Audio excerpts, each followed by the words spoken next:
जय हिंद दोस्तों। स्वागत है आप सबका अपने चैनल स्कूलिंग पे। दोस्तों, आज हम लोग बात करेंगे क्लास 7 भूगोल की पुस्तक अध्याय 3 हमारी बदलती पृथ्वी। इस चैप्टर से भी बहुत सारे प्रश्न आते हैं दोस्तों, तो आज हम लोग इसके बारे में विस्तारपूर्वक अध्ययन करने वाले हैं। दोस्तों, अगर आप चैनल पर नए हो तो चैनल को सब्सक्राइब कर लें, वीडियो को लाइक कर दें और जितने भी आपके फ्रेंड सर्कल है सबके साथ वीडियो को शेयर कर दें। सबसे पहले हम लोग देखते हैं यहाँ पर, क्या आप जानते हैं, डू यू नो। तो इसमें एक एक्सपेरिमेंट को दिखाया गया है, तो उसको हम लोग देख लेते हैं दोस्तों। कि एक रंगीन कागज़ की छोटी सी गोली लीजिए, इसे जल के आधे भरे बीकर में रख दीजिए। बीकर को तपाई पर रखकर गर्म करें।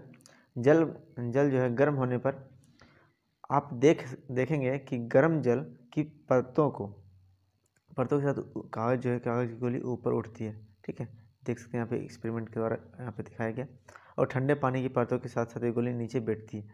पृथ्वी के अंदर जो है पिघला हुआ मैग्मा भी इसी प्रकार गति करता है। इस प्रकार से जितना वो हीट होता है वो कितना ऊपर उठता है। हम लोग देखें दोस्तों कि कोई भी चीज़ गर्म होने पर या हवा गर्म होने पर क्या होती है, ऊपर उठती है और ठंडे होने पर वापस बैठती है। ठीक है, तो उस प्रकार से पृथ्वी के अंदर जो तरल मैग्मा है वो भी होता है। ठीक है, आप घर में दूध को बॉईल किए होंगे दोस्तों, तो गर्म होने के बाद देखते होंगे वो क्या जो बर्तन में ऊपर उठने लगता है, जैसे ठंडा होता है वो नीचे आने लगता है। तो इस प्रकार की क्रिया जो है हमारे धरातल के अंदर भी होती है। ठीक है, आगे हम लोग देखते हैं यहाँ पे कि वही चीज़ इसी के बारे में हमारी पृथ्वी किस प्रकार से बदल रहा है, तो उसके बारे में हम लोग आज अच्छे से अध्ययन करने वाले हैं। कौन कौन से जो बल हैं, कौन कौन से फैक्टर्स हैं जो इस प्रकार से काम करते हैं, क्या कारण है पृथ्वी का स्वरूप बदलने का। ठीक है, और किस प्रकार से स्वरूप बदल रहा है। ठीक, और तो ये सब चीज़ों के बारे में हम लोग अध्ययन करने वाले हैं। तो स्थल मंडल अनेक प्लेटों में विभाजित, यहाँ पे दिया हुआ कि स्थल मंडल जो है अनेक प्लेटों में विभाजित है, जिसे स्थलीय मंडलीय प्लेट कहते हैं। स्थल मंडल प्लेट किसे कहते हैं, तो स्थल मंडल अनेक प्लेटों में विभाजित है। जैसे आपका यूरेशियन प्लेट हम लोग नाम जानते हैं, नॉर्थ अमेरिकन प्लेट जानते हैं, प्रशांत महासागरीय प्लेट जानते हैं, बहुत सारे ऐसे प्लेट्स हैं। ठीक है, इंडो ऑस्ट्रेलियन प्लेट है जिसमें भारत और ऑस्ट्रेलिया आपका आता है, हिंद महासागर आता है, तो उससे कई सारे प्लेटों में विभक्त है।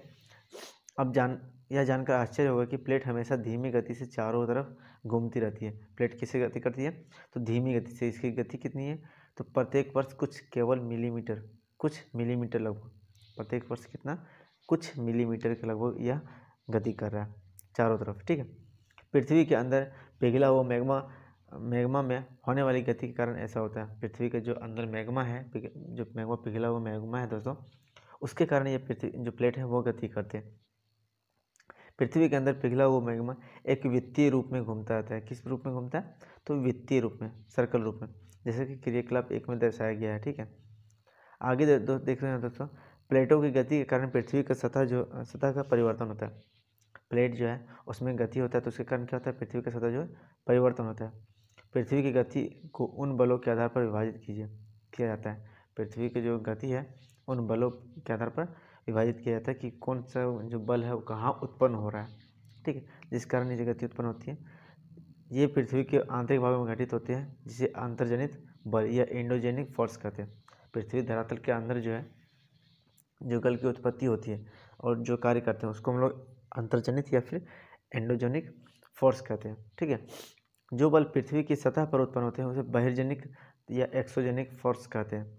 बहिर्जनिक फोर्स मतलब वो आपका बाहर धरातल के सतह पर उत्पन्न होते हैं, उसको हम लोग बहिर्जनित बल कहते हैं। ठीक, अंतर्जनित बल आकस्मिक गति से उत्पन्न होते हैं। अंतर्जनित बल जो दोस्तों कैसे होते हैं, आकस्मिक रूप से, मतलब अचानक उत्पन्न होते हैं, तो कभी कभी धीमी गति से होते हैं।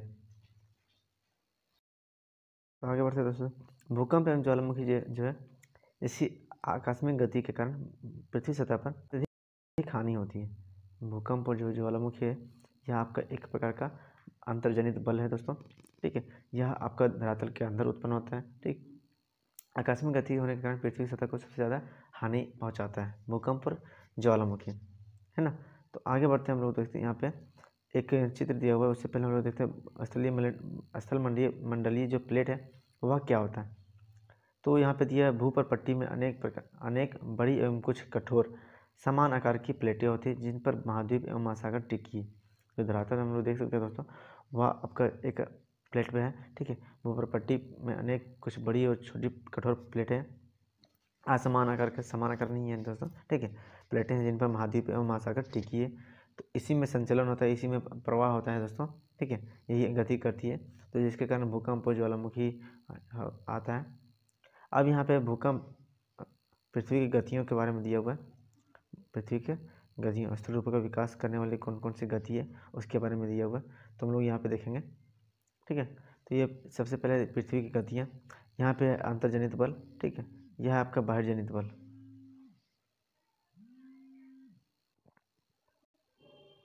तो ये आपका बाह्यजनित बल हो गया, ठीक है।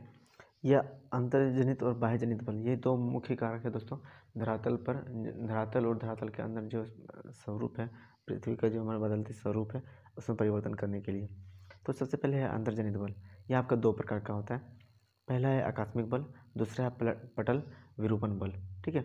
आकस्मिक बल में दोस्तों देखते हैं हम लोग क्या होता है, जो भी अचानक से संचलन होता है, जैसे आपका भूकंप, इसकी आने की संभावना कब आ जाए को पता नहीं, ठीक है। इसमें कोई इसकी जो भविष्यवाणी की संभावना नहीं है। ज्वालामुखी, यह भी आपका अचानक होने वाला विस्फोट है, ठीक है। भूस्खलन, यह भी आपका अचानक संचलन होता है, तो ये आपका एक अंतर्जनित बल है, ठीक। अब दूसरा दिया हुआ है दोस्तों यहाँ पे पर्वत, जो पटल विरूपण बल, यह आपका पर्वत निर्माणकारी बल है। यह आपका धीरे धीरे संचलन होते हैं। पटल जिस प्रकार से प्लेटें गति करती है धरातल के अंदर, ठीक है, वो आपका धीरे धीरे गति करती है, उसी प्रकार से यह पटल विरूपण बल जो है वो गति करती है, जिसे पर्वत निर्माणकारी बल कहते हैं, ठीक है। अब आगे है बहिर्जनित बल। बहिर्जनित बल में दोस्तों देखते हैं हम लोग, यह आपका दो प्रकार का कार्य करती है बहिर्जनित। पहला है अपर्दन और दूसरा है निक्षेपण। अपर्दन और निक्षेपण का कार्य किसके द्वारा होता है, तो बहिर्जनित बल के द्वारा होता है, ठीक है।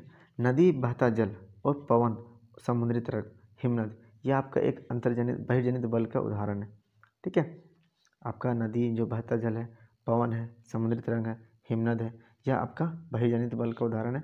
यह आपके धरातल के अंदर बाहर जो है वह आपका अपर्दन और निक्षेपण का कार्य करते हैं, जिसके कारण कई सारे स्थलाकृतियों का निर्माण होता है। तो आज हम लोग इस विषय में, इस चैप्टर में, इस अध्याय में इन्हीं चीज़ों के बारे में अध्ययन करेंगे कि भूकंप कैसे आता है, ज्वालामुखी कैसे आती है, ठीक है, पटल विरूपण बल क्या है, धरातल पर जो है अपर्दन और निक्षेपण का कार्य करने वाले जो कारक है, ये नदी, बहता जल, पवन, समुद्री तरंग, हिमनद, तो किस प्रकार से स्थल रूपों का निर्माण करते हैं। तो वीडियो के अंत तक बने रहे दोस्तों। अगर वीडियो को अभी तक लाइक नहीं किए, सब्सक्राइब नहीं किए, चैनल को तो सब्सक्राइब कर लें, ठीक है। आगे हम लोग बढ़ते हैं, यहाँ पे देखते हैं शब्दों की उत्पत्ति दी हुई है, तो उसके बारे में हम लोग देख लेते हैं। अभी हमने चर्चा की दोस्तों एंडो और एक्सो के बारे में, एंडोजेनिक और एक्सोजेनिक। एंडो का अर्थ होता है अंतः और एक्सो का अर्थ होता है बाह्य, जेनिक का अर्थ होता है उत्पत्ति। तो एंडोजेनिक मतलब अंतः उत्पत्ति, मतलब धरातल के अंदर उत्पन्न होने वाले बल, ठीक है। तो अंतः उत्पत्ति जिसको हम लोग एंडोजेनिक के नाम से जानते हैं। एक्सोजेनिक में जो है दोस्तों बाह्य में उत्पन्न होने, मतलब धरातल के बाहर उत्पन्न होने वाले बल से तात्पर्य, जिसको एक्सोजेनिक के नाम से जानते हैं, ठीक है। आगे यहाँ पे दिया हुआ दोस्तों ज्वालामुखी क्या होता है। तो ज्वालामुखी जो है एक छिद्र है, धरातल भूपर्पट्टी एक छिद्र, खुला मुँह है, एक ऐसा छिद्र है जिससे पिघला हुआ पदार्थ, जिसको हम लोग मैग्मा के नाम से जानते हैं। क्या जानते हैं? मैग्मा या लावा जो है आपका अचानक निकलता है, ठीक, उसको हम लोग क्या कहते हैं? ज्वालामुखी कहते हैं। यहाँ पे देखिए ज्वालामुखी का चित्र दिया हुआ है, तो इसके बारे में देखिए। यहाँ पे सबसे पहले आपका एक पर्वत है ये, ठीक है, क्या है? एक पर्वत है आपका, ठीक है। ये आपका जो है भूपर्पट्टी का लेयर दिखाया गया है, भूपर्पट्टी, ठीक है, किसको क्रस्ट के नाम से हम लोग जानते हैं। क्या कहते हैं? क्रस्ट के नाम से जानते हैं, ठीक। क्रस्ट के नीचे आपका मेंटल है, इसमें त्वरित रूप से मैग्मा विद्यमान आता है, तो ठीक है, आपका तरल पदार्थ में के रूप में, ठीक है। ये आपका मैग्मा का प्रकोष्ठ है, ठीक है, जहाँ पे ज्वालामुखी का लावा का प्रकोष्ठ कौन से, लावा का केंद्र यहाँ पे है, या भंडार बोल सकते हैं। पृथ्वी के जो सबसे कमज़ोर परत है या फिर कमज़ोर परत होती है, वहाँ से मैग्मा जो है मेंटल से होकर के, मेंटल परत से मैग्मा धीरे धीरे उस कमज़ोर परत को तोड़ते फोड़ते धरातल के बाहर आने का प्रयास करता है, ठीक। तो ये जो नाली की देख रहे दोस्तों, ये नाली क्या है? आपका एक निकास द्वारा ज्वालामुखी का नाली है, इसको ज्वालामुखी नाली के नाम से भी जानते हैं, ठीक है। ये आपका जब धरातल के बाहर मैग्मा जो है धरातल के बाहर आता है तो लावा के नाम से जाना जाता है। मैग्मा जब धरातल के बाहर आता है तो किस नाम से जानते हैं? लावा के नाम से जानते हैं। निकास नली को हम लोग वेंट के नाम से भी जानते हैं। क्या? ठीक, क्या? वेंट या फिर इसको निकास नली के रूप में बताया जाता है। ठीक है, अब जो ज्वालामुखी दोस्तों वो जिस मुख से निकलती है, ज्वालामुखी जो लावा मैग्मा है जिस मुख से निकलती है उसको हम लोग क्रेटर कहते हैं।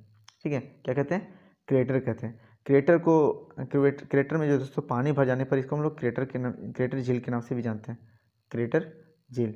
ठीक है, क्रेटर झील क्या है? तो ज्वालामुखी का मुख है, ठीक है, जिसमें पानी भर जाने के बाद इसको क्रेटर झील के नाम से भी जानते हैं। इसके साथ साथ है दोस्तों यहाँ पे ज्वालामुखी से कौन कौन से पदार्थ निकलते हैं। तो ज्वालामुखी से आपको देखते हैं यहाँ पे हम लोग गैस निकलता है, राख निकलता है, धूलकन निकलती है, लावा निकलती है। ठीक है, स्मेल से या फिर गंध निकलता है। ठीक है, बहुत सारी चीज़ें हैं, तो गैसें निकलती है। तो ये सारी चीज़ें पदार्थ जो है धरातल ये आपका कहाँ से निकलता है? ज्वालामुखी से निकलता है। ठीक है, आगे हम लोग बढ़ते हैं। यहाँ पे भूकंप के बारे में दिया हुआ है। तो भूकंप क्या है? तो होता है भूकंप, देखिए यहाँ पे इस प्रकार स्थलीय मंडलीय गति करने के कारण पृथ्वी की सतह पर कंपन होती है। जब ज्वालामुखी निकलता है, अचानक से विस्फोट होता है या फिर अन्य कई कारण प्लेटों के आपस में टकराने के कारण, तो जो धरातल की सतह है, पृथ्वी की सतह है, वह क्या करने लगती है? कंपन करने लगती है। ठीक है, यह कंपन पृथ्वी की चारों ओर गति कर सकता है। इस कंपन को हम लोग भूकंप के नाम से जानते हैं। भूकंप क्या है? तो स्थलीय मंडलीय प्लेटों के गति के कारण या फिर ज्वालामुखी के उत्पन्न होने पर जो विस्फोट के कारण जो पृथ्वी की सतह पर जो कंपन उत्पन्न होता है उसको हम लोग क्या कहते हैं? भूकंप कहते हैं। ठीक है, एक सामान्य शब्द में बोल सकते हैं भू और यहाँ पे कंप। भू मतलब भूमि, कंप मतलब कंपन करना। भूमि का कंपन करना क्या कहलाता है? भूकंप कहलाता है। ठीक है, भूपटपट्टी के नीचे वह स्थान जहाँ पे कंपन आरंभ होता है उसको हम उद्गम केंद्र कहते हैं। और अधिक केंद्र यहाँ पे क्या है? तो उद्गम केंद्र के भू सतह पर निकटतम स्थान को हम लोग क्या कहते हैं? अधिक केंद्र कहते हैं।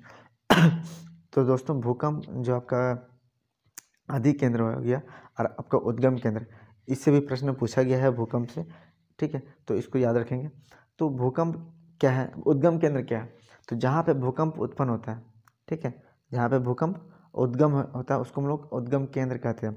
ठीक, लेकिन वह स्थान जहाँ पे भूकंप धरातल का वह स्थान, भूपटपट्टी का वह स्थान जहाँ पर सबसे पहले भूकंप को महसूस किया जाता है, ठीक है, उसको हम लोग अधिक केंद्र के नाम से जानते हैं।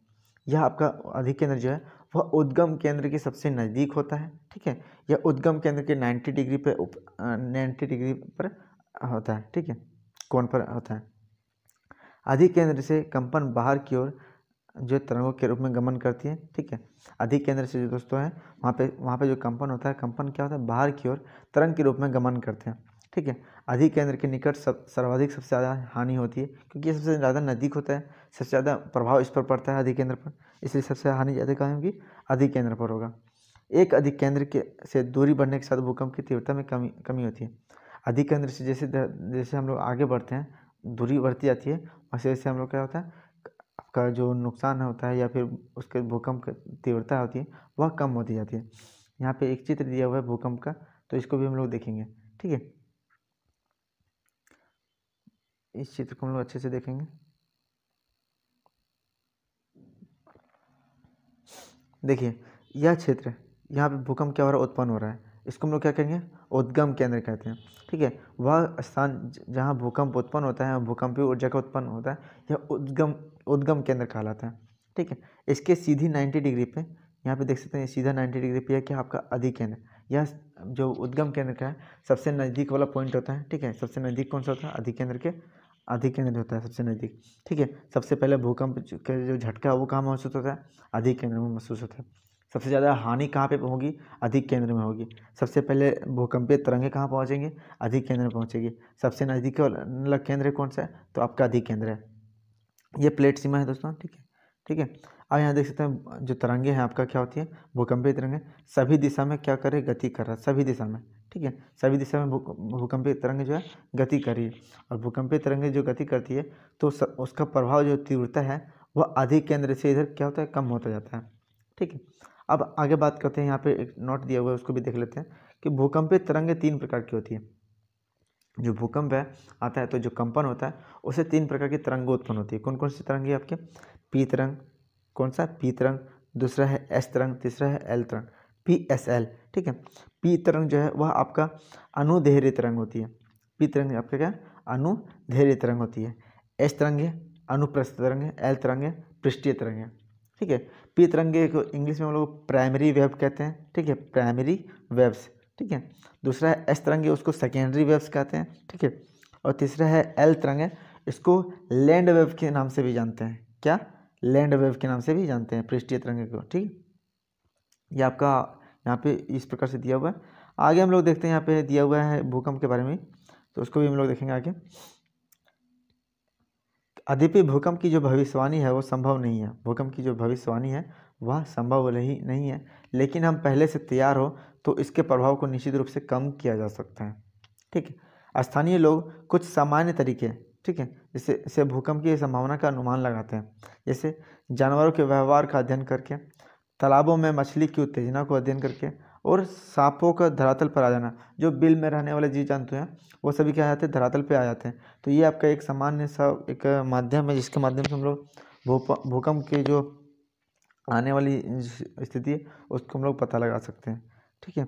यहाँ पे एक गुजरात का चित्र दिया हुआ है 2001 का भूकंप का। 2001 में गुजरात के भुज नामक स्थान पे भूकंप आया था, ठीक है। वो इसी का चित्र यहाँ पे दिया हुआ है। भूकंप एक वस्तु स्थिति अध्ययन, यहाँ पे केस स्टडी दिया हुआ है भूकंप से लेकर के रिलेटेड, तो उसको भी हम लोग देखेंगे। भूकंप जो है, भूकंप इससे भी कई सारे प्रश्न आए हुए हैं, तो इसको भी हम लोग ध्यान में रखेंगे, ठीक है। और उसके माध्यम से हम लोग तैयारी करेंगे। गुजरात के भुज में 26 जनवरी 2001, कब? 26 जनवरी 2001 को गुजरात के भुज नामक स्थान में एक भूकंप आया था, ठीक है। कि उसकी जो है रिक्टर स्केल की जो तीव्रता थी वो कितनी थी? तो 6.9 इसकी तीव्रता थी। ये एक भीषण भूकंप था, ठीक है। 6.9 मतलब लगभग 7 पहुँच गया दोस्तों। तो सबसे जो हानि पहुँचाती है वो कौन सा भूकंप पहुँचाता है? जो सबसे तीव्र रूप से होता है वो, ठीक है। यहाँ पे स्कूल में इमारतें गिरने से कम 971 बच्चे मर गए। कितने? 971 बच्चे और 31 शिक्षकों की मृत्यु हुई इस आने वाले इस जो गुजरात के भुज वाले भूकंप में, ठीक है। आगे देखते हैं यहाँ पे हम लोग भुज की तबाही, फोन लाइनें, जल पाइपलाइन, विद्युत स्टेशन, संचार लाइनें सभी अवरोधित हो गई। हर 3 दिन बाद हर व्यक्ति तक भोजन, कंबल आदि पहुँचाने के कारण हालत चिंताजनक हो गया था, बहुत ज़्यादा निराशा था, ठीक है। यहाँ पे देख सकते हैं शहर में आग लगी थी, आग जली हो गई थी, ठीक है। चारकोल बिखर गया था पूरा। मुख्यमंत्री जो है वो आप केंद्र सरकार से अपील किया हेल्प मदद मांगने के लिए। जो राष्ट्रपति ने आपातकालीन स्थिति की घोषणा कर दी थी यहाँ पे गुजरात बुक में, ठीक है। तो इससे ज़्यादा क्वेश्चन क्या है, तो कब आया था भुज में भूकंप? तो 26 जनवरी 2001 को आया था। कब आया था? कितना आया था? 6.9। ये सुबह के 8 बजे के आसपास आया था दोस्तों, जब सब बच्चे लोग जो है परेड लाइन में लगे हुए थे, ठीक है, झंडा फहराने के लिए गणतंत्र दिवस के अवसर पर, ठीक। यहाँ पे एक दिया हुआ है दोस्तों, ये भी एक नोट में, तो उसको देखेंगे हम लोग। भूकंप का मापन एक यंत्र से किया जाता है। भूकंप का मापन किस यंत्र से किया जाता है? तो उसको हम लोग भूकंप लेखी कहते हैं। जिस यंत्र के माध्यम से भूकंप का अध्ययन किया जाता है, मापन किया जाता है, उसको हम लोग क्या कहते हैं? आपका भूकंप लेखी कहते हैं, ठीक है। सिस्मोग्राफी, इंग्लिश में सिस्मोग्राफी कहते हैं, ठीक है। भूकंप की तीव्रता जो है उसको रिएक्टर स्केल के मापा जाता है। रिएक्टर स्केल पे जो भूकंप का तीव्रता है वो आपका मापा जाता है, ठीक है। भूकंप का अध्ययन जो जिसमें कहते हैं उसको हम लोग कहते हैं सिस्मोग्राफी कहते हैं, ठीक है। सिस्मोलॉजी, भूकंप का अध्ययन सिस्मोलॉजी में किया जाता है। भूकंप का मापन भूकंप लेखी सिस्मोग्राफी में किया जाता है। और तीव्रता किस में मापा जाता है? तो रिएक्टर स्केल में। जो लगभग 2 या उससे कम आता है भूकंप की तीव्रता, वो आपका बहुत कम प्रभावी होता है, ज़्यादा नुकसान नहीं पहुंचाता है। लेकिन जैसे जैसे हम लोग आगे बढ़ते जाते हैं, लगभग 6, 7, 5 के जो आपका भूकंप आता है वो आपका ज़्यादा हानि पहुंचाता है, ठीक है। यहाँ पे एक चित्र दिया है भूकंप लेखी का, तो ये भी आप लोग देख सकते हैं। ये आपका चित्र है भूकंप लेखी का, ठीक है।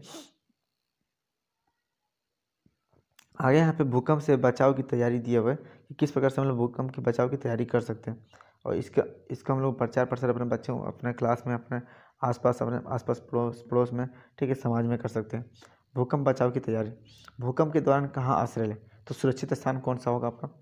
रसोई के काउंटर, या मेज़ के नीचे, या दीवार के अंदरूनी कोने में, ठीक है, जो घर का कोना होता है, या कोई मेज़ हो तो उसके नीचे, या फिर आपका जो किचन है उसके जो कोने में जो होता है जहाँ से सुरक्षित रख सकता है वेंटिलेटर, ठीक है, काउंटर, उसके नीचे हम लोग बच सकते हैं। इनसे दूर रहना है, आग वाले स्थान से, ठीक है, चिमनी के आसपास ना रहना है, टूट सकने वाली खिड़कियों पर आसपास नहीं रहना है, दर्पण के पास नहीं रहना है, तस्वीर फ्रेम से दूर रहना है, क्योंकि जो शीशा फूटने पे वो आपको नुकसान पहुंचा सकता है। पहले से तैयार रहें, अपने आसपास दोस्त पड़ोस परिवार सदस्यों की भी जागरूकता फैलाएं। आपदा के समान विश्वास ना करें, से विश्वास से करें, सामना जो है विश्वास से करना है। तो ये आपका भूकंप से बचाव की तैयारी है दोस्तों। इसको हम लोग एक्टिविटी के माध्यम से बच्चों को क्लासरूम्स में बता सकते हैं, ठीक है। वीडियो अगर लेंदी हो जाएगी दोस्तों, आगे हम लोग देखते हैं यहाँ पे मुख्य स्थलाकृतियाँ।